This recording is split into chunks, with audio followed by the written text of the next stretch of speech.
Serenus to Seneca.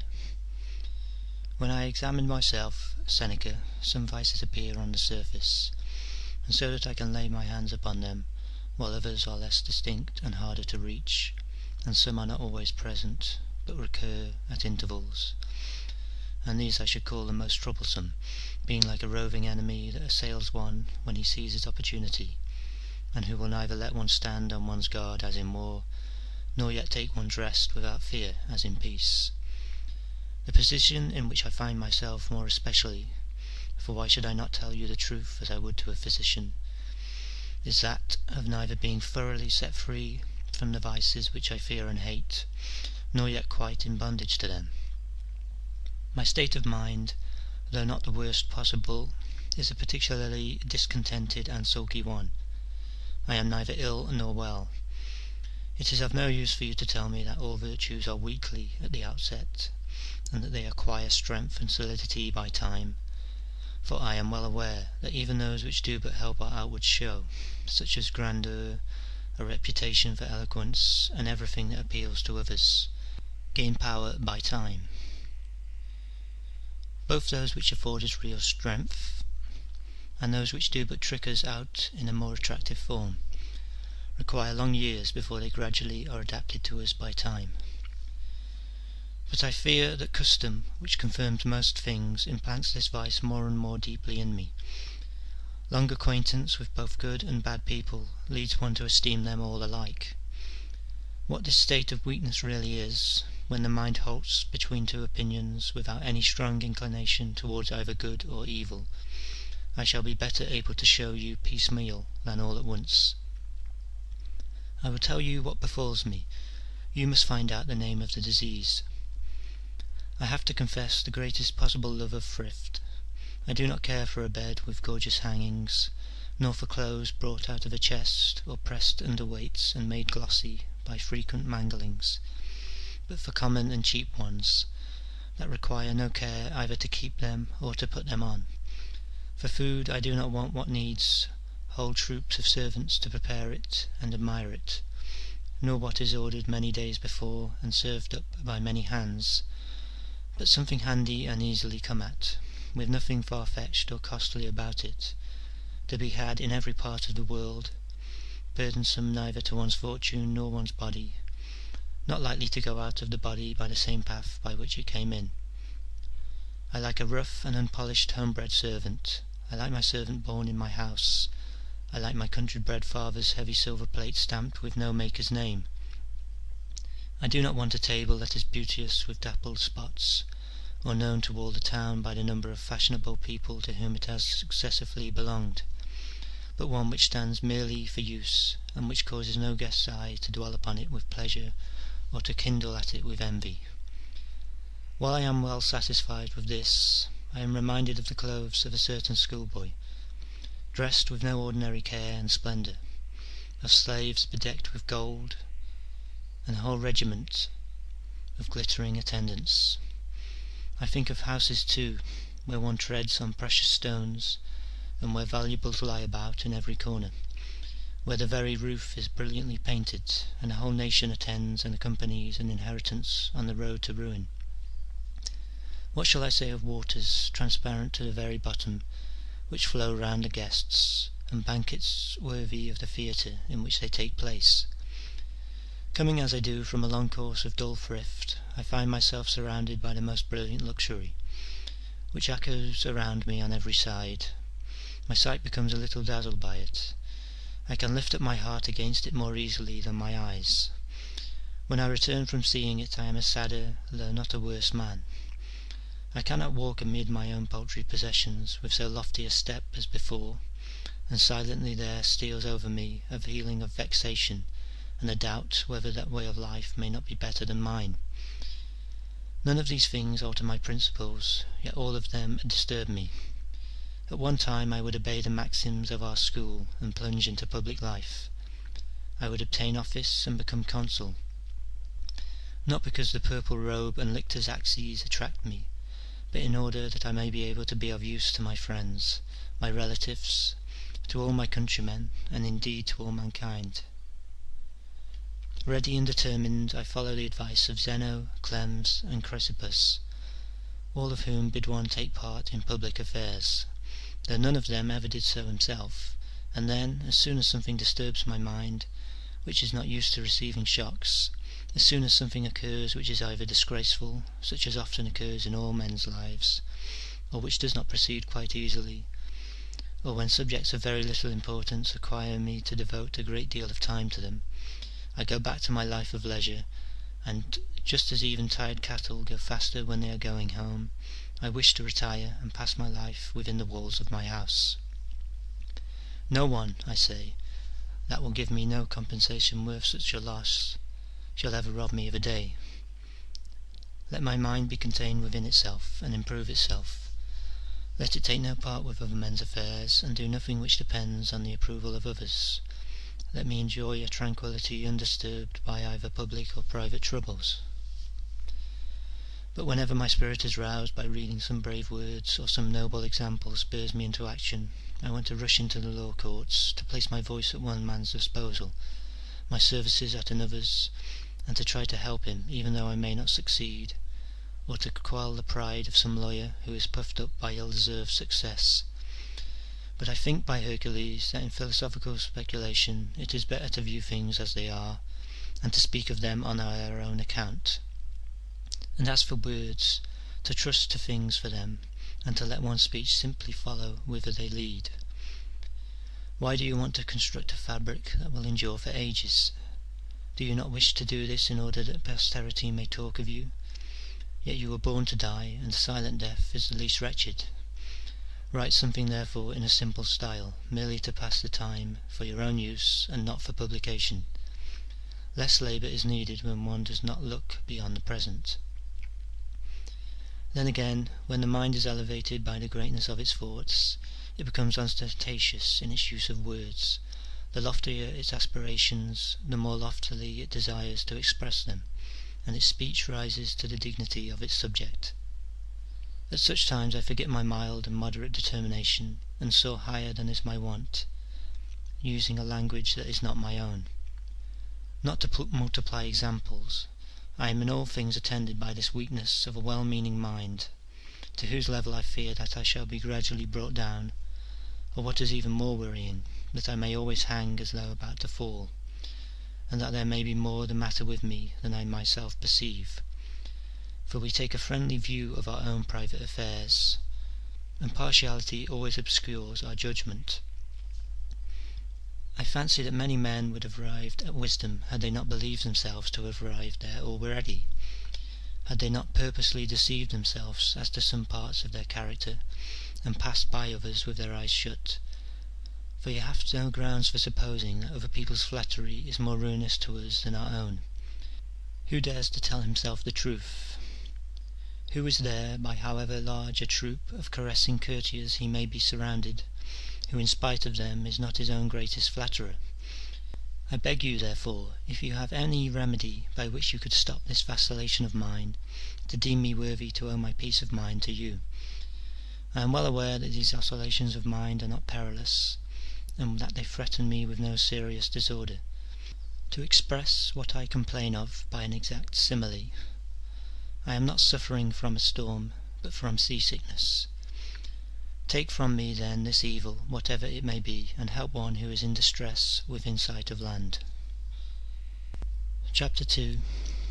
Seneca to Serenus. I have long been silently asking myself, my friend Serenus, to what I should liken such a condition of mind, and I find that nothing more closely resembles it than the conduct of those who, after having recovered from a long and serious illness, occasionally experience slight touches and twinges, and although they have passed through the final stages of the disease, yet have suspicions that it has not left them, and although in perfect health, yet hold out their pulse to be felt by the physician, and whenever they feel warm, suspect that the fever is returning. Such men, Serenus, are not unhealthy, but they are not accustomed to being healthy, just as even a quiet sea or lake nevertheless displays a certain amount of ripple when its waters are subsiding after a storm. What you need, therefore, is not any of those harsher remedies to which allusion has been made, not that you should In some cases check yourself, in others be angry with yourself, in others sternly reproach yourself, but that you should adopt that which comes last in the list. Have confidence in yourself, and believe that you are proceeding on the right path, without being led aside by the numerous divergent tracks of wanderers which cross it in every direction, some of them circling about the right path itself. What you desire to be undisturbed is a great thing, nay, the greatest thing of all, and one which raises a man almost to the level of a god. The Greeks call this calm steadiness of mind euphemia, and Democritus's treatise upon it is excellently written. I call it peace of mind, for there is no necessity for translating so exactly as to copy the words of the Greek idiom. The essential point is to mark the matter under discussion by a name which ought to have the same meaning as its Greek name, though perhaps not the same form. What we are seeking, then, is how the mind may always pursue a steady, unruffled course, may be pleased with itself, and look with pleasure upon its surroundings, and experience no interruption of this joy, but abide in a peaceful condition without being ever either elated or depressed. This will be peace of mind. Let us now consider in a general way how it may be attained. Then you may apply as much as you choose of the universal remedy to your own case. Meanwhile we must drag to light the entire disease, and then each one will recognise his own part of it. At the same time you will understand how much less you suffer by your self-depreciation than those who are bound by some showy declaration which they have made, and are oppressed by some grand title of honour, so that shame rather than their own free will forces them to keep up the pretence.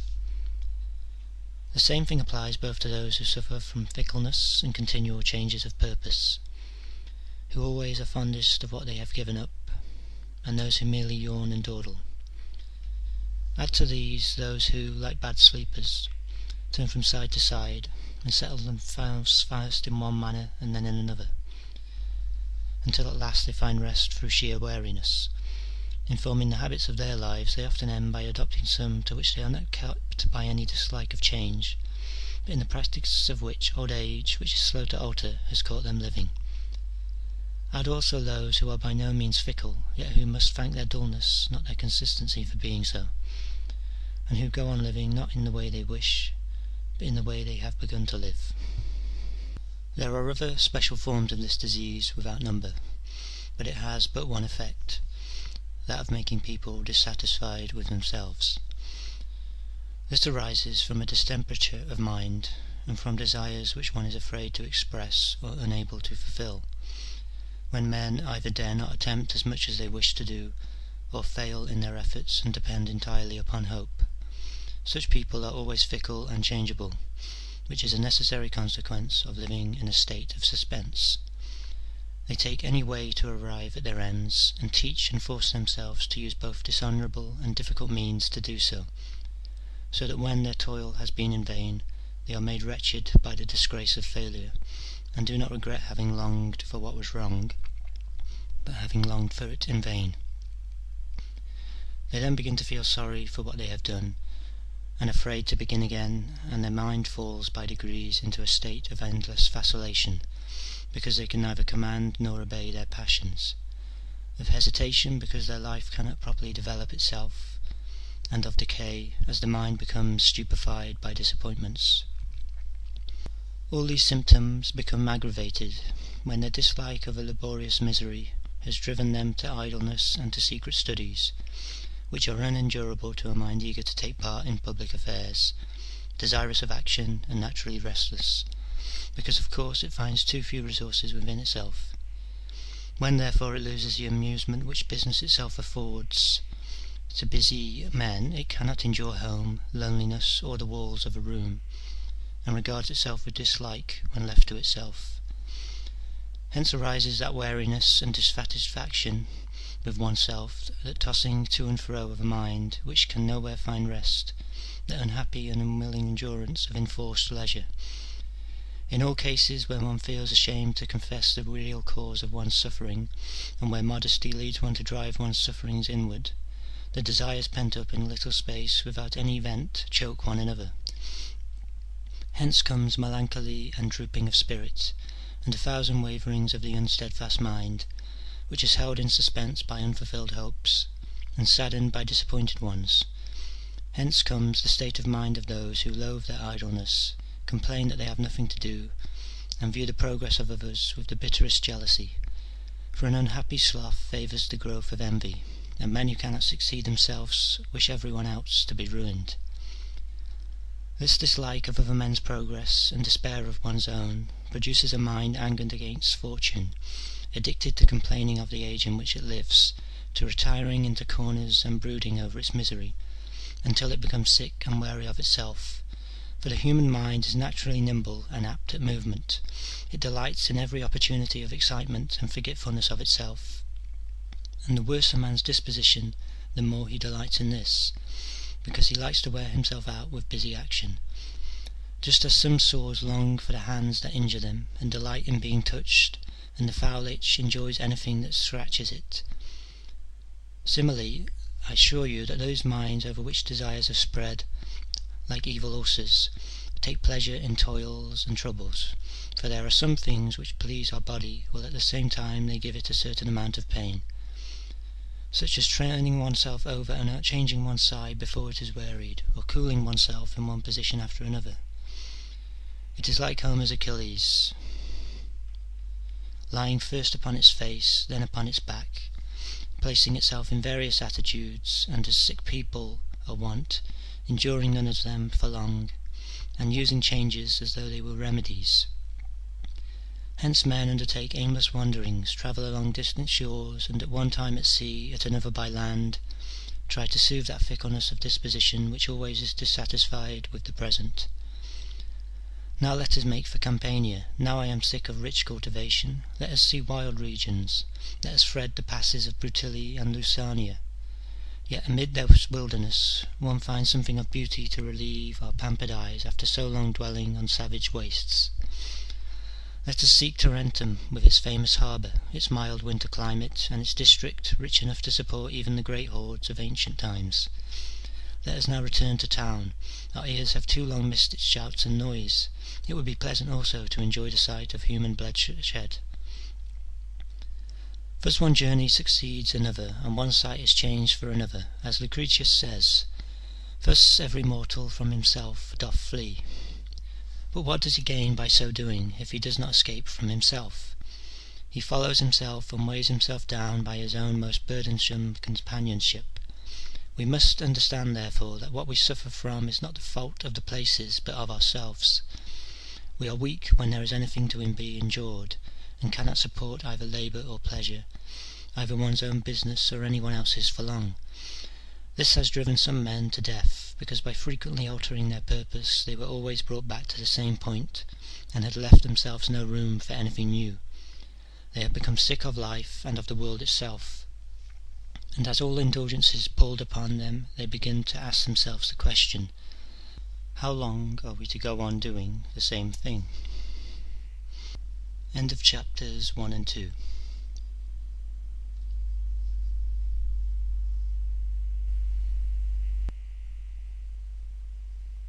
Of Peace of Mind by Lucius Annaeus Seneca, translated by Aubrey Stewart. Chapter 3. You ask me what I think we had better make use of to help us to support this ennui. The best thing, as Athenodorus says, is to occupy oneself with business, with the management of affairs of state, and the duties of a citizen. For as some pass the day in exercising themselves in the sun and in taking care of their bodily health, and athletes find it most useful to spend the greater part of their time in feeding up the muscles and strength to whose cultivation they have devoted their lives, so too for you who are training your mind to take part in the struggles of political life, it is far more honorable to be thus at work than to be idle. He whose object is to be of service to his countrymen and to all mortals exercises himself and does good at the same time when he is engrossed in business and is working to the best of his ability both in the interest of the public and of private men. But, continues he, because innocence is hardly safe among such furious ambitions and so many men who turn one aside from the right path, and it is always sure to meet with more hindrance than help, We ought to withdraw ourselves from the forum and from public life, and a great mind, even in a private station, can find room wherein to expand freely. Confinement in dens restrains the springs of lions and wild creatures, but this does not apply to human beings, who often effect the most important works in retirement. Let a man, however, withdraw himself only in such fashion that wherever he spends his leisure, his wish may still be to benefit individual men and mankind alike, both with his intellect, his voice, and his advice. The man that does good service to the state is not only he who brings forward candidates for public office, defends accused persons, and gives his vote on questions of peace and war, but he who encourages young men in well-doing, who supplies the present dearth of good teachers by instilling into their minds the principles of virtue, who seizes and holds back those who are rushing wildly in pursuit of riches and luxury, and, if he does nothing else, at least checks their course. Such a man does service to the public, though in a private station. Which does the most good? He who decides between foreigners and citizens, a praetor peregrinus, or as praetor urbanus, pronounces sentence to the suitors in his court at his assistant's dictation, or he who shows them what is meant by justice, filial feeling, endurance, courage, contempt of death, and knowledge of the gods, and how much a man is helped by a good conscience.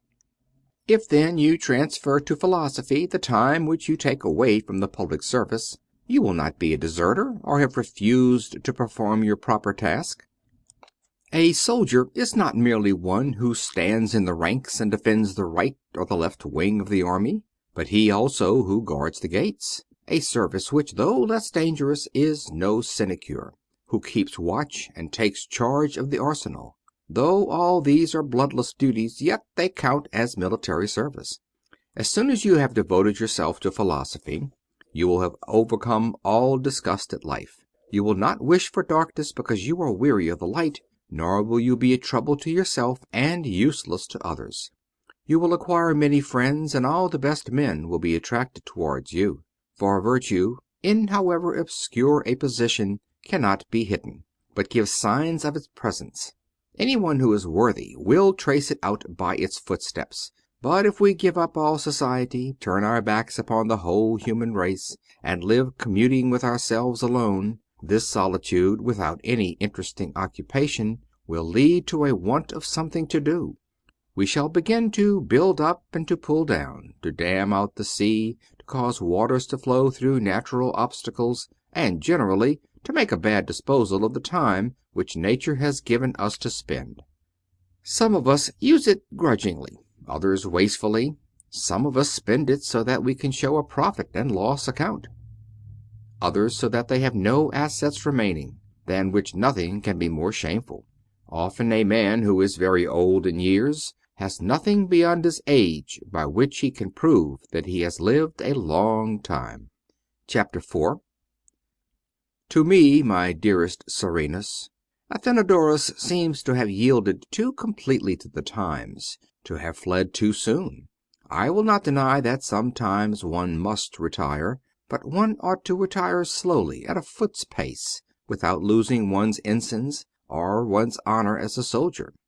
Those who make terms with arms in their hands are more respected by their enemies and more safe in their lands. This is what I think ought to be done by virtue, and by one who practices virtue.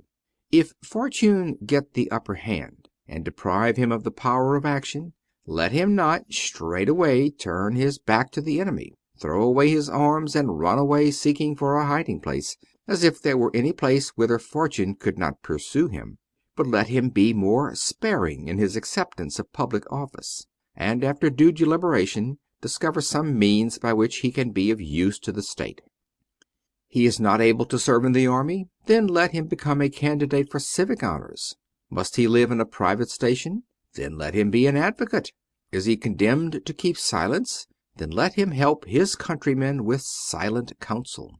Is it dangerous for him even to enter the forum? Then let him prove himself a good comrade, a faithful friend, a sober guest in people's houses, at public shows, and at wine parties. Suppose that he has lost the status of a citizen. Then let him exercise that of a man.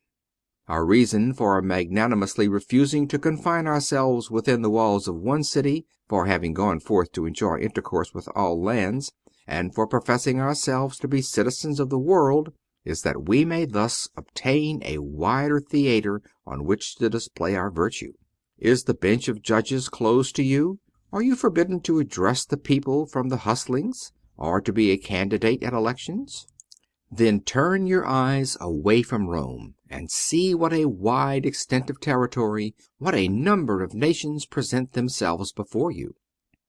Thus it is never possible for so many outlets to be closed against your ambition that more will not remain open to it.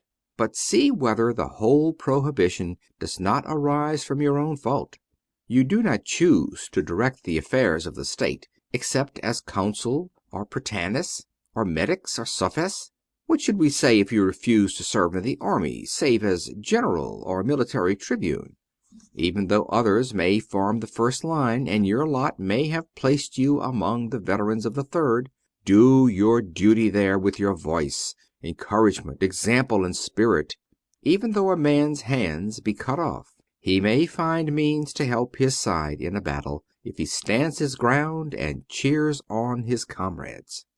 Do something of that sort yourself. If fortune removes you from the front rank, stand your ground nevertheless, and cheer on your comrades. And if somebody stops your mouth, stand nevertheless and help your side in silence. The services of a good citizen are never thrown away. He does good by being heard and seen, by his expression, his gestures, his silent determination, and his very walk. As some remedies benefit us by their smell as well as by their taste and touch, so virtue, even when concealed and at a distance, sheds usefulness around. Whether she moves at her ease and enjoys her just rights, or can only appear abroad on sufferance and is forced to shorten sail to the tempest, whether it be unemployed, silent, and pent up in a narrow lodging, or openly displayed in whatever guise she may appear, she always does good. What? Do you think that the example of one who can rest nobly has no value? It is by far the best plan, therefore, to mingle leisure with business. Whenever chance impediments or the state of public affairs forbid one's leading an active life, for one is never so cut off from all pursuits as to find no room left for honorable action. Chapter 5. Could you anywhere find a miserable city than that of Athens when it was being torn to pieces by the 30 tyrants? They slew 1,300 citizens, all the best men, and did not leave off because they had done so, but their cruelty became stimulated by exercise. In the city which possessed that most reverend tribunal, the court of the Areopagus, which possessed a senate, and a popular assembly which was like a senate, there met daily a wretched crew of butcherers, and the unhappy senate house was crowded with tyrants. A state in which there were so many tyrants that they would have been enough to form a bodyguard for one, might surely have rested from the struggle. It seemed impossible for men's minds even to conceive hopes of recovering their liberty, nor could they see any room for a remedy for such a mass of evil. For whence could the unhappy state obtain all the Harmodiuses it would need to slay so many tyrants? Yet Socrates was in the midst of the city, and consoled its mourning fathers, encouraged those who despaired of the Republic by his reproaches, brought rich men, who feared that their wealth might be their ruin, to a tardy repentance of their avarice, and moved about as a great example to those who wished to imitate him, because he walked a free man in the midst of 30 masters. However, Athens herself put him to death in prison, and freedom herself could not endure the freedom of one who had treated a whole band of tyrants with scorn. You may know, therefore, that even in an oppressed state, a wise man can find an opportunity for bringing himself to the front, and that in a prosperous and flourishing one wanting insolence, jealousy, and 1,000 other cowardly vices bear sway. We ought, therefore, to expand or contract ourselves according as the state presents itself to us. or as fortune offers us opportunities. But in any case we ought to move, and not to become frozen still by fear. Nay, he is the best man who, though peril menaces him on every side, and arms and chains beset his path, nevertheless neither impairs nor conceals his virtue. For to keep oneself safe does not mean to bury oneself. I think that Curius Dentatus spoke truly when he said that he would rather be dead than alive. The worst evil of all is to leave the ranks of the living before one dies. Yet it is your duty, if you happen to live in an age when it is not easy to serve the state, to devote more time to leisure and to literature. Thus, just as though you were making a perilous voyage, you may from time to time put into harbor, and set yourself free from public business without waiting for it to do so. Chapter 6. We ought, however, first to examine our own selves. Next, the business we propose to transact. Next, those for whose sake or in whose company we transact it. It is above all things necessary to form a true estimate of oneself, because as a rule we think that we can do more than we are able. One man is led too far through confidence in his eloquence. Another demands more from his estate than it can produce. Another burdens a weakly body with some toilsome duty. Some men are too shamefaced for the conduct of public affairs, which requires an unblushing front. Some men's obstinate pride renders them unfit for courts. Some cannot control their anger, and break into unguarded language on the slightest provocation. Some cannot rein in their wit, or resist making risky jokes. For all these men leisure is better than employment. A bold, haughty, and impatient nature ought to avoid anything that may lead it to use a freedom of speech which will bring it to ruin. Next, we must form an estimate of the matter which we mean to deal with, and compare our strength with the deed we are about to attempt. For the bearer ought always to be more powerful than his load. Indeed, loads which are too heavy for their bearer must of necessity crush him. Some affairs also are not so important in themselves as they are prolific, and lead to much more business, which employments, as they involve us in new and various forms of work, ought to be refused. Neither should you engage in anything from which you are not free to retreat. Apply yourself to something which you can finish, or at any rate can hope to finish. You had better not meddle with those operations which grow in importance while they are being transacted, and which will not stop where you intended them to stop. Chapter 7. In all cases one should be careful in one's choice of men, and see whether they are worthy of our bestowing a part of our life upon them, or whether we shall waste our own time and theirs also. For some even consider us to be in their debt because of our services to them. Athenodorus said that he would not so much as dine with a man who would not be grateful to him for doing so; meaning, I imagine, that much less would he go to dinner with those who recompense the services of their friends by their table, and regard courses of dishes as donatives, as if they overrate themselves to do honor to others. Take away from these men their witnesses and spectators, they will take no pleasure in solitary gluttony. You must decide whether your disposition is better suited for vigorous action or for tranquil speculation and contemplation, and you must adopt whichever the bend of your genius inclines you for. Isocrates laid hands upon Ephorus and led him away from the forum, thinking that he would be more usefully employed in compiling chronicles. But no good is done by forcing one's mind to engage in uncongenial work. It is vain to struggle against nature. Yet nothing delights the mind so much as faithful and pleasant friendship. What a blessing it is when there is one whose breast is ready to receive all your secrets with safety, whose knowledge of your actions you fear less than your own conscience, whose conversation removes your anxieties, whose advice assists your plans, whose cheerfulness dispels your gloom, whose very sight delights you. We should choose for our friends men who are, as far as possible, free from strong desires, for vices are contagious, and pass from a man to his neighbor, and injure those who touch them. As therefore in times of pestilence We have to be careful not to sit near people who are infected and in whom the disease is raging, because by so doing we shall run into danger and catch the plague from their very breath. So, too, in choosing our friends' dispositions, we must take care to select those who are as far as may be unspotted by the world. For the way to breed disease is to mix what is sound with what is rotten. Yet I do not advise you to follow after or draw to yourself no one except the wise man, for where will you find him whom for so many centuries we have sought in vain? In the place of the best possible man, take him who is least bad. You would hardly find any time that would have enabled you to make a happier choice than if you could have sought for a good man from among the Platos and Xenophons, and the rest of the produce of the brood of Socrates, or if you had been permitted to choose one from the age of Cato, an age which bore many men worthy to be born in Cato's time, just as it also bore many men worse than were ever known before, planners of the blackest crimes. For it needed both classes in order to make Cato understood. It wanted both good men, that he might win their approbation, and bad men, against whom he could prove his strength.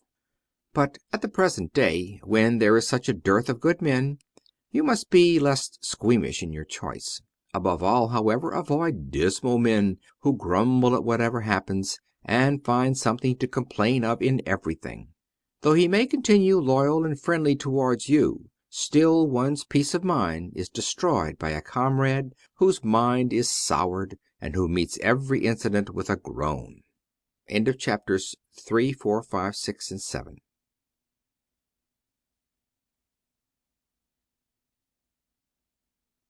Of Peace of Mind by Lucius, Annaeus, Seneca, translated by Aubrey Stewart. Chapters 8 through 12. Chapter 8.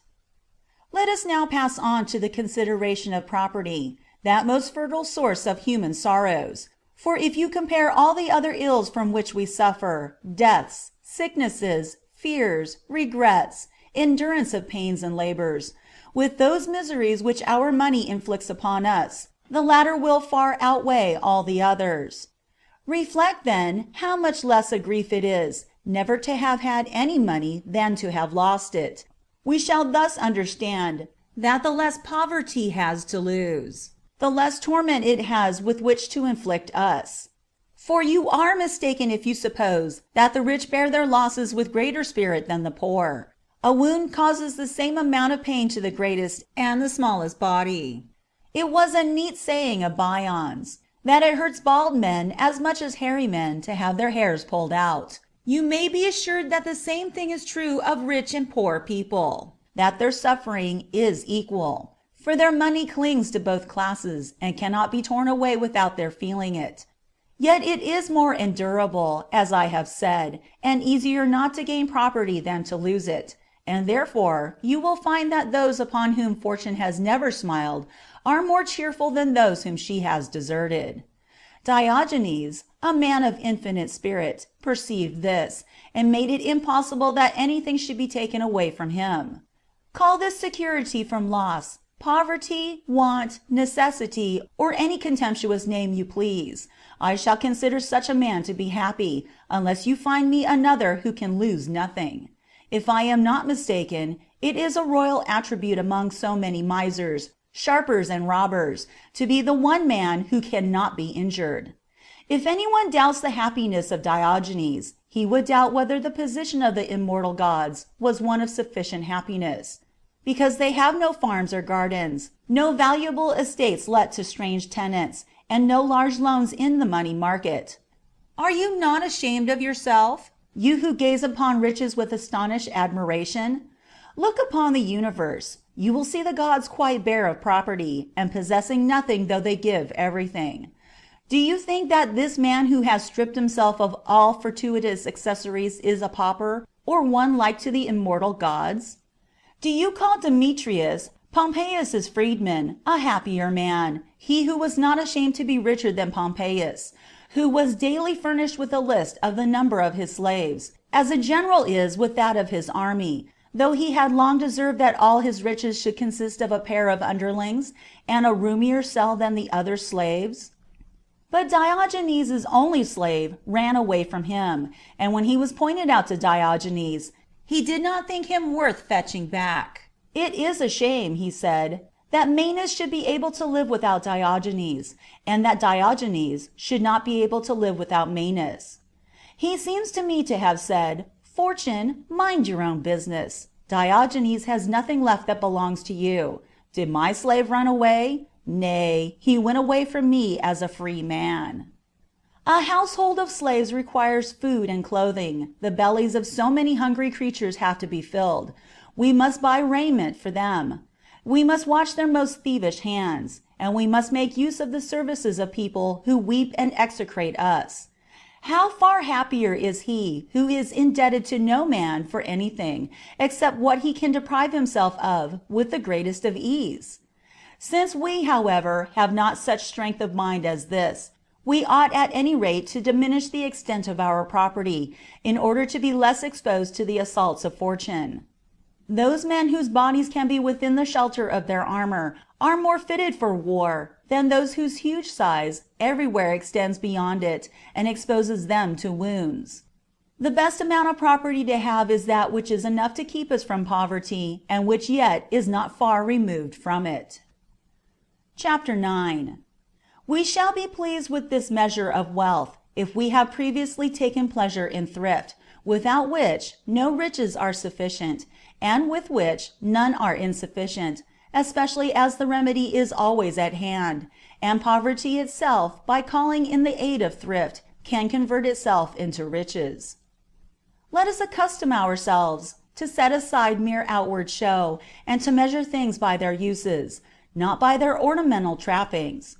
Let our hunger be tamed by food, our thirst quenched by drinking, our lust confined within needful bounds. Let us learn to use our limbs, to arrange our dress and way of life according to what was approved of by our ancestors, not in imitation of newfangled models. Let us learn to increase our continence, to repress luxury, to set bounds to our pride, to assuage our anger, to look upon poverty without prejudice, to practice thrift, albeit many are ashamed to do so, to apply cheap remedies to the wants of nature, to keep all undisciplined hopes and aspirations, as it were, under lock and key, and to make it our business to get our riches from ourselves and not from fortune. We never can thoroughly defeat the vast diversity and malignity of misfortune with which we are threatened, as not to feel the weight of many gusts if we offer a large spread of canvas to the wind. We must draw our affairs into a small compass, to make the darts of fortune of no avail.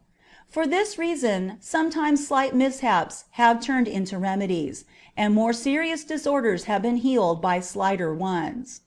When the mind pays no attention to good advice, and cannot be brought to its senses by milder measures, why should we not think that its interests are being served by poverty, disgrace, or financial ruin, being applied to it?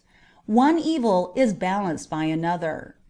Let us teach ourselves to be able to dine without all Rome to look on, to be the slaves of fewer slaves, to get clothes which fulfill their original purpose, and to live in a smaller house. The inner curve is the one to take, not only in running races and in the contests of the circus, but also in the race of life. Even literary pursuits, the most becoming thing for a gentleman to spend money upon, are only justifiable as long as they are kept within bounds. What is the use of possessing numerous books and libraries, whose titles their owner can hardly read through a lifetime? A student is overwhelmed by such a mass, not instructed, and it is much better to devote yourself to a few writers than to skim through many. 40,000 books were burned at Alexandria. Some would have praised this library as a most noble memorial of royal wealth, like Titus Livius, who says that it was a splendid result of the taste and attentive care of kings. It had nothing to do with taste or care, but was a piece of learned luxury, nay, not even learned, since they amassed it, not for the sake of learning, but to make a show, like many men who know less about letters than a slave is expected to know, and who uses his books not to help him in his studies, but to ornament his dining room. Let a man, then, obtain as many books as he wants, but none for show. It is more respectable, say you, to spend one's money on such books than on vases of Corinthian brass and paintings. Not so. Everything that is carried to excess is wrong.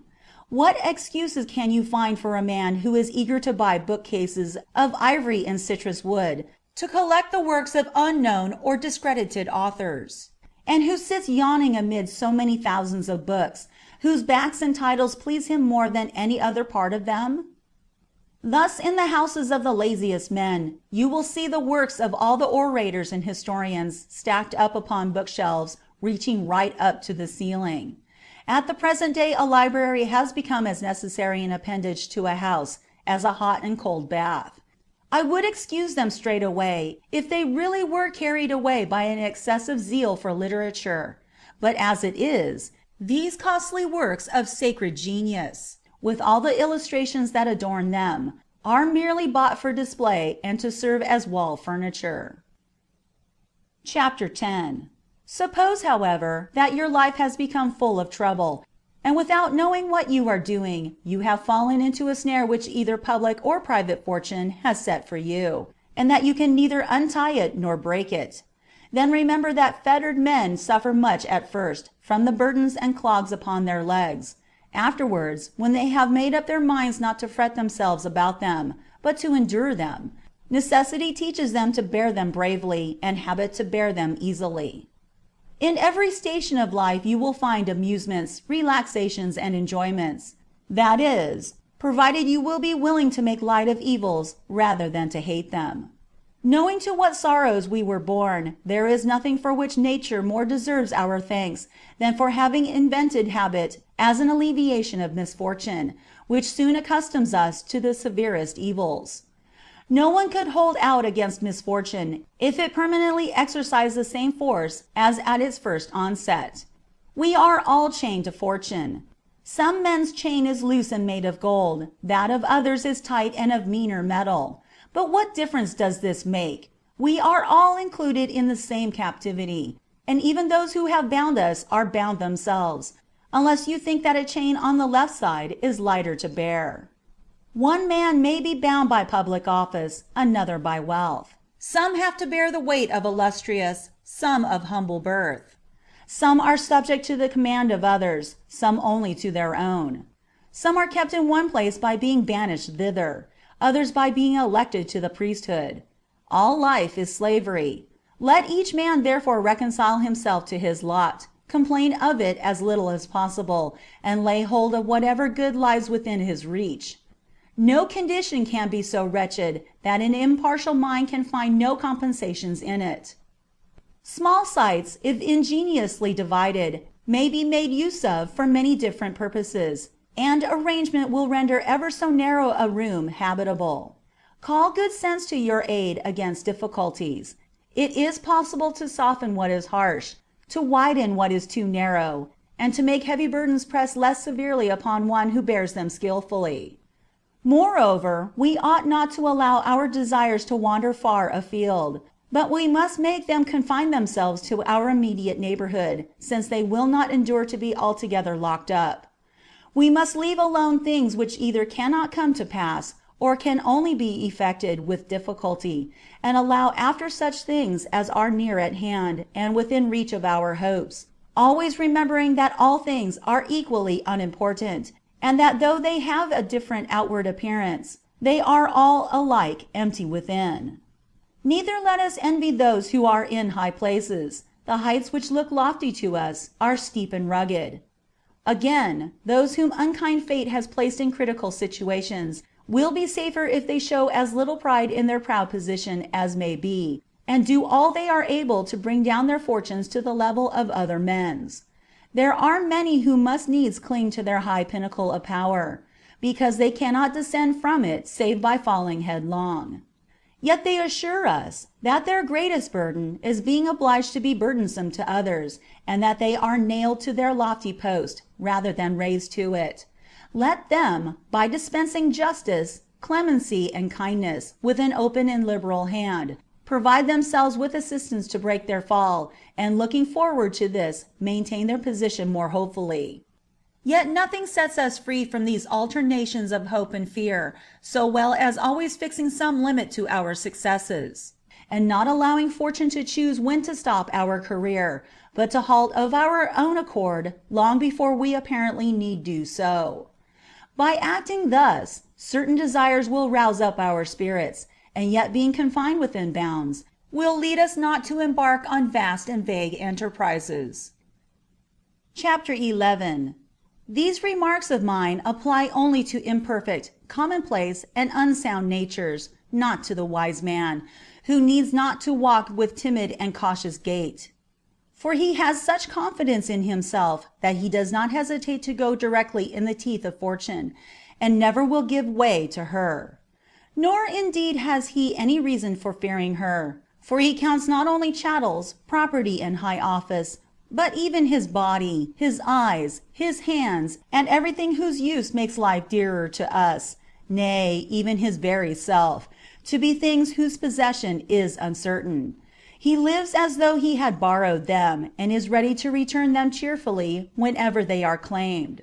Yet he does not hold himself cheap, because he knows that he is not his own, but performs all his duties as carefully and prudently as a pious and scrupulous man would take care of property left in his charge as trustee.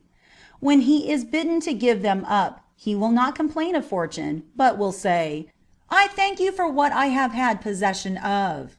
I have managed your property so as largely to increase it, but since you order me, I give it back to you and return it willingly and thankfully. If you still wish me to own anything of yours, I will keep it for you. If you have other views, I restore into your hands and make restitution of all my wrought and coined silver, my house and my household." Should nature recall what she previously entrusted us with, let us say to her also, "Take back my spirit, which is better than when you gave it me. I do not shuffle or hang back. Of my own free will I am ready to return what you gave me before I could think. Take me away." What hardship can there be in returning to the place from whence one came? A man cannot live well if he knows not how to die well. We must, therefore, take away from this commodity its original value, and count the breath of life as a cheap matter. "We dislike gladiators," says Cicero, "if they are eager to save their lives by any means whatever. But we look favorably upon them if they are openly reckless of them." You may be sure that the same thing occurs with us. We often die because we are afraid of death. Fortune, which regards our lives as a show in the arena for her own enjoyment, says, "Why should I spare you, base and cowardly creature that you are? You will be pierced and hacked with all the more wounds because you know not how to offer your throat to the knife, whereas you, who receive the stroke without drawing away your neck or putting up your hands to stop it, shall both live longer and die more quickly." He who fears death will never act as becomes a living man, but he who knows that this fate was laid upon him as soon as he was conceived will live according to it, and by this strength of mind will gain this further advantage, that nothing can befall him unexpectedly. For by looking forward to everything which can happen as though it would happen to him, he takes the sting out of all evils, which can make no difference to those who expect it and are prepared to meet it. Evil only comes hard upon those who have lived without giving it a thought, and whose attention has been exclusively directed to happiness. Disease, captivity, disaster, conflagration, are none of them unexpected. I always knew with what disorderly company nature had associated me. The dead have been often wailed for in my neighborhood. The torch and taper have often been borne past my door before the bier of one who has died before his time. The crash of falling buildings has often resounded by my side. Night has snatched away many of those with whom I have become intimate in the Forum, the Senate House, and in society, and has sundered the hands which were joined in friendship. Ought I to be surprised if the dangers which have always been circling around me at last assail me? How large a part of mankind never think of storms when about to set sail! I shall never be ashamed to quote a good saying because it comes from a bad author. Publilius, who was a more powerful writer than any of our other playwrights, whether comic or tragic, whenever he chose to rise above farcical absurdities and speeches addressed to the gallery, among many other verses too noble even for tragedy, let alone for comedy, has this one: "What one hath suffered may befall us all." If a man takes this into his inmost heart, and looks upon all the misfortunes of other men, of which there is always a great plenty, in this spirit, remembering that there is nothing to prevent their coming upon him also, he will arm himself against them long before they attack him. It is too late to school the mind to endurance of peril after peril has come. I did not think this would happen, and would you ever have believed that this would have happened, you say? But why should it not? Where are the riches after which want, hunger, and beggary do not follow? What office is there whose purple robe, augur's staff, and patrician reins have not as their accompaniment rags and banishment, the brand of infamy, 1,000 disgraces, and utter reprobation? What kingdom is there for which ruin, trampling underfoot, a tyrant or a butcher, are not ready at hand? Nor are these matters divided by long periods of time, but there is but the space of an hour between sitting on the throne ourselves and clasping the knees of someone else as suppliants. Know then that every station of life is transitory, and that what has ever happened to anybody may happen to you also. You are wealthy. Are you wealthier than Pompeius? Yet when Gaius, his old relative and new host, opened Caesar's house to him in order that he might close his own, he lacked both bread and water. Though he owned so many rivers which both rose and discharged themselves within his dominions, yet he had to beg for drops of water. He perished of hunger and thirst in the palace of his relative, while his heir was contracting for a public funeral for one who was in want of food.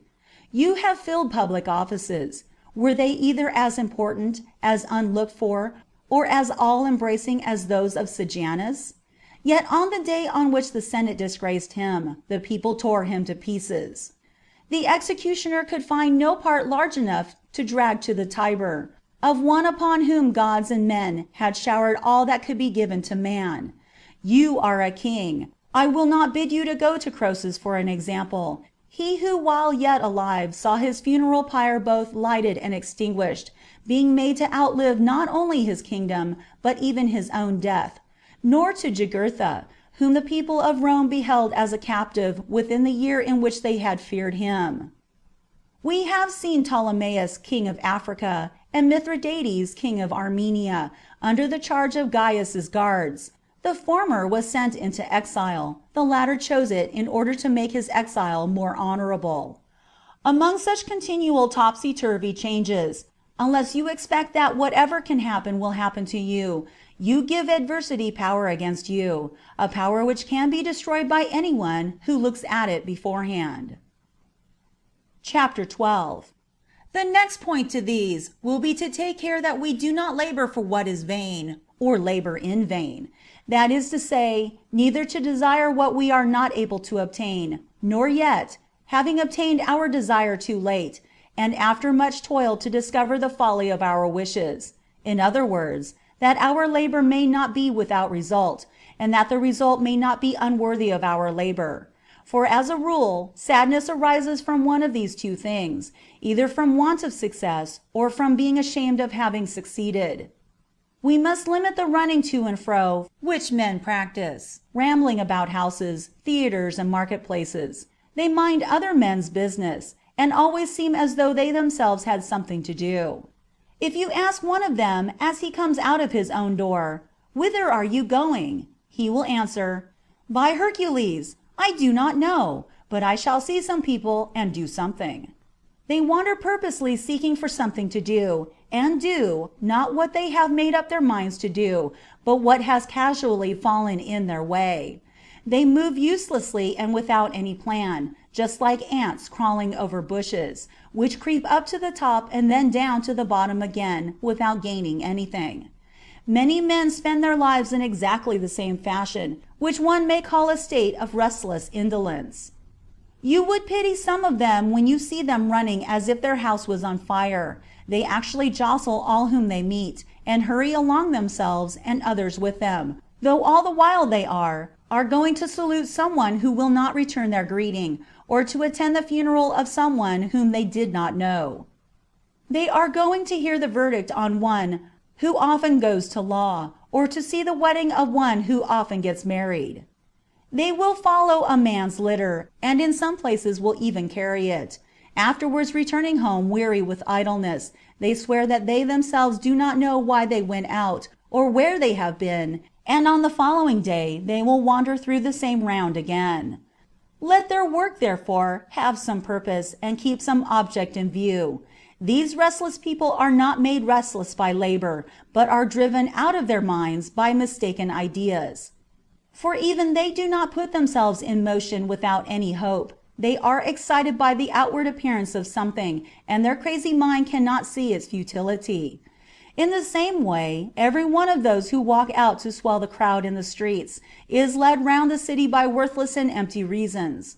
The dawn drives him forth, although he has nothing to do, and after he has pushed his way into many men's doors, and saluted their nomenclators one after the other, and been turned away from many others, he finds that the most difficult person of all to find at home is himself.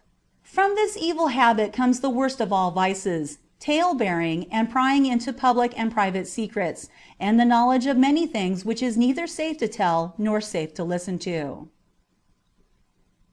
End of chapters 8 through 12.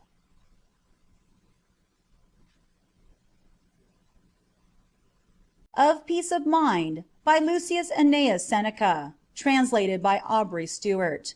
Chapters 13 through 17. Chapter 13.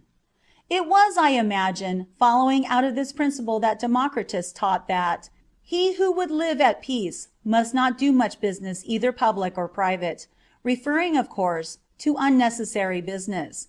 For if there be any necessity for it, we ought to transact not only much, but endless business, both public and private. In cases, however, where no solemn duty invites us to act, we had better keep ourselves quiet. For he who does many things often puts himself in fortune's power, and it is safest not to tempt her often, but always to remember her existence, and to never promise oneself anything on her security. I will set sail, unless anything happens to prevent me. I shall be a praetor, if nothing hinders me. My financial operations will succeed, unless anything goes wrong with them.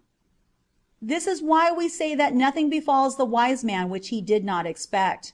We do not make him exempt from the chances of human life, but from its mistakes. Nor does everything happen to him as he wished it would, but as he thought it would.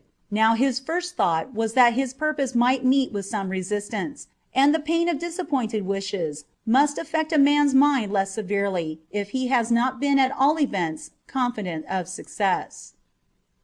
Chapter 14. Moreover, we ought to cultivate an easy temper, and not become overfond of the lot which fate has assigned to us, but transfer ourselves to whatever other condition chance may lead us to, and fear no alteration either in our purposes or our position in life, provided that we do not become subject to caprice, which of all vices is the most hostile to repose. For obstinacy, from which fortune often wrings some concession, must needs be anxious and unhappy, but caprice, which can never restrain itself, must be more so. Both of these qualities, both that of altering nothing and that of being dissatisfied with everything, are enemies to repose. The mind ought in all cases to be called away from the contemplation of external things to that of itself. Let it confide in itself, rejoice in itself, admire its own works, avoid as far as may be those of others, and devote itself to itself. Let it not feel losses, and put a good construction even upon misfortunes. Zeno, the chief of our school, when he heard the news of a shipwreck, in which all his property had been lost, remarked, "Fortune bids me follow philosophy in lighter marching order." A tyrant threatened Theodorus with death, and even with want of burial. "You are able to please yourself," he answered, My half pint of blood is in your power. For as for burial, what a fool you must be if you suppose that I care whether I rot above ground or under it. Julius Canus, a man of peculiar greatness, whom even the fact of his having been born in this century does not prevent our admiring, had a long dispute with Gaius, and when as he was going away, that Phalaris of a man said to him, "That you may not delude yourself with any foolish hopes, I have ordered you to be executed," he answered, "I thank you, most excellent prince." I am not sure what he meant, for many ways of explaining his conduct occur to me. Did he wish to be reproachful and to show him how great his cruelty must be if death became a kindness? Or did he upbraid him with his accustomed insanity? For even those whose children were put to death and whose goods were confiscated used to thank him. Or was it that he willingly received death, regarding it as freedom? Whatever he meant, it was a magnanimous answer. Some one may say, after this Gaius might let him live. Canus had no fear of this. The good faith with which Gaius carried out such orders as these was well known. Will you believe that he passed the 10 intervening days before his execution without the slightest despondency? It is marvelous how this man spoke and acted, and how peaceful he was. He was playing at draughts, when the centurion in charge of a number of those who were going to be executed bade him join them. On the summons he counted his men and said to his companion, "Mind you do not tell a lie after my death and say that you won." Then turning to the centurion he said, "You will bear me witness that I am one man ahead of him." Do you think that Canus played upon that draught board? Nay, he played with it. His friends were sad at being about to lose so great a man. "Why," he asked, "are you sorrowful? You are inquiring whether our souls are immortal, but I shall presently know." Nor did he up to the very end cease his search for truth, and raised arguments upon the subject of his own death. His own teacher of philosophy accompanied him, and they were not far from the hill on which the daily sacrifice to Caesar our God was offered, when he said, "What are you thinking of now, Canus? Or what are your ideas?" "I have decided," answered Canus, "at that most swiftly passing moment of all, to watch whether the spirit will be conscious of the act of leaving the body." He promised, too, that if he made any discoveries, he would come round to his friends and tell them what the condition of the souls of the departed might be. Here was peace in the very midst of the storm. Here was a soul worthy of eternal life, which used its own fate as a proof of truth, which when at the last step of life experimented upon his fleeting breath, and did not merely continue to learn until he died, but learned something even from death itself. No man has carried the life of a philosopher further. I will not hastily leave the subject of a great man, and one who deserves to be spoken of with respect. I will hand thee down to all posterity, thou most noble heart, chief among the many victims of Gaius. Chapter 15. Yet we gain nothing by getting rid of all personal causes of sadness, for sometimes we are possessed by hatred of the human race. When you reflect how rare simplicity is, how unknown innocence, how seldom faith is kept, unless it be to our advantage, when you remember such numbers of successful crimes, so many equally hateful losses and gains of lust, and ambition so impatient even of its own natural limits, that it is willing to purchase distinction by baseness, the mind seems, as it were, cast into darkness, and shadows rise before it as though the virtues were all overthrown, and we were no longer allowed to hope to possess them or benefit by their possession. We ought, therefore, to bring ourselves into such a state of mind that all the vices of the vulgar may not appear hateful to us, but merely ridiculous, and we should imitate Democritus rather than Heraclitus. The latter of these, whenever he appeared in public, used to weep, the former to laugh. The one thought of all human doings to be follies, the other thought them to be miseries. We must take a higher view of all things, and bear with them more easily. It better becomes a man to scoff at life than to lament over it. Add to this, that he who laughs at the human race deserves better of it than he who mourns for it, for the former leaves it some good hopes of improvement, while the latter stupidly weeps over what he has given up all hopes of mending. He who after surveying the universe cannot control his laughter shows, too, a greater mind than he who cannot restrain his tears, because his mind is only affected in the slightest possible degree, and he does not think that any part of all this apparatus is either important, or serious, or unhappy. As for the several causes which render us happy or sorrowful, let everyone describe them for himself, and learn the truth of Bion's saying, that all the doings of men were very like what he began with, and that there is nothing in their lives which is more holy or decent than their conception. Yet it is better to accept public morals and human vices calmly without bursting into either laughter or tears. For to be hurt by the sufferings of others is to be forever miserable, while to enjoy the sufferings of others is an inhuman pleasure, just as it is a useless piece of humanity to weep and pull a long face because someone is burying his son. In one's own misfortunes also, one ought so to conduct oneself as to bestow upon them just as much sorrow as reason, not as much as custom requires. For many shed tears in order to show them, and whenever one is looking at them their eyes are dry, but they think it disgraceful not to weep when everyone does so. So deeply has this evil been guided by the opinion of others, taken root in us, that even grief, the simplest of all emotions, begins to be counterfeited. Chapter 16.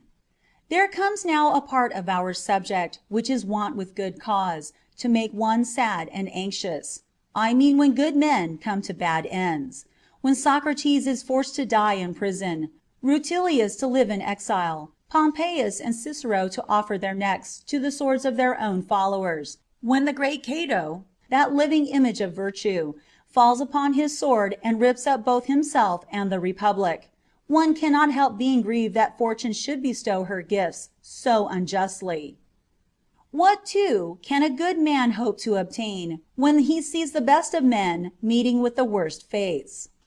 Well, but see how each of them endured his fate, and if they endured it bravely, long in your heart for courage as great as theirs. If they died in a womanish or cowardly manner, nothing was lost. Either they deserved that you should admire their courage, or else they did not deserve that you should wish to imitate their cowardice. For what can be more shameful than that the greatest men should die so bravely as to make people cowards? Let us praise one who deserves such constant praises, and say, the braver you are, the happier you are. You have escaped all accidents, jealousies, diseases. You have escaped from prison. The gods have not thought you worthy of ill fortune, but have thought that fortune no longer deserved to have any power over you. But when anyone shrinks back in the hour of death and looks longingly at life, we must lay hands upon him. I will never weep for a man who dies cheerfully, nor for one who dies weeping. The former wipes away his tears, the latter by his tears makes himself unworthy that any should be shed for him. Shall I weep for Hercules because he was burned alive, or for Regulus because he was pierced by so many nails, or for Cato because he tore open his wounds a second time? All these men discovered how at the cost of a small portion of time they might obtain immortality, and by their deaths gained eternal life. Chapter 17. It also proves a fertile source of troubles if you take pains to conceal your feelings and never show yourself to anyone undisguised, but, as many men do, live an artificial life in order to impose upon others. For the constant watching of himself becomes a torment to a man, and he dreads being caught doing something at variance with his usual habits, and indeed we can never be at our ease if we imagine that everyone who looks at us is weighing our real value. For many things occur which strip people of their disguise, however reluctantly they may part with it, and even if all this trouble about oneself is successful, still life is neither happy nor safe when one always has to wear a mask. But what pleasure there is in that honest straightforwardness, which is its own ornament, and which conceals no part of its character? Yet even this life, which hides nothing from anyone, runs some risk of being despised. for there are people who disdain whatever they come close to. But there is no danger of virtue's becoming contemptible when she is brought near our eyes, and it is better to be scorned for one's simplicity than to bear the burden of unceasing hypocrisy. Still, we must observe moderation in this matter, for there is a great difference between living simply and living slovenly. Moreover, we ought to retire a great deal into ourselves, for association with persons unlike ourselves upsets all that we had arranged, rouses the passions which are at rest, and rubs into a sore any weak and imperfectly healed place in our minds. Nevertheless, we ought to mix up these two things, and to pass our lives alternately in solitude and among throngs of people, for the former will make us long for the society of mankind, the latter for that of ourselves, and the one will counteract the other. Solitude will cure us when we are sick of crowds, and crowds will cure us when we are sick of solitude. Neither ought we always to keep the mind strained to the same pitch, but it ought sometimes to be relaxed by amusement. Socrates did not blush to play with little boys. Cato used to refresh his mind with wine after he had wearied it with application to affairs of state, and Scipio would move his triumphal and soldierly limbs to the sound of music, not with a feeble and halting gait, as is the fashion nowadays, when we sway in our very walk with more than womanly weakness, but dancing as men were wont in days of old, on sportive and festal occasions, with manly bounds, thinking it no harm to be seen so doing, even by their enemies. Men's minds ought to have relaxation. They rise up better and more vigorous after rest. We must not force crops from rich fields, for an unbroken course of heavy crops will soon exhaust their fertility, and so also the liveliness of our minds will be destroyed by unceasing labor, but they will recover their strength after a short period of rest and relief, for continuous toil produces a sort of numbness and sluggishness.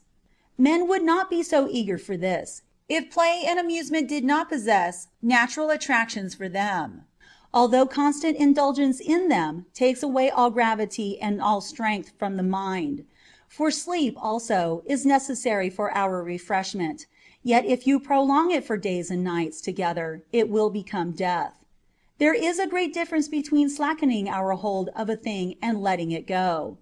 The founders of our laws appointed festivals, in order that men might be publicly encouraged to be cheerful, and they thought it necessary to vary our labors with amusements, and, as I said before, some great men have been wont to give themselves a certain number of holidays in every month, and some divided every day into playtime and work time.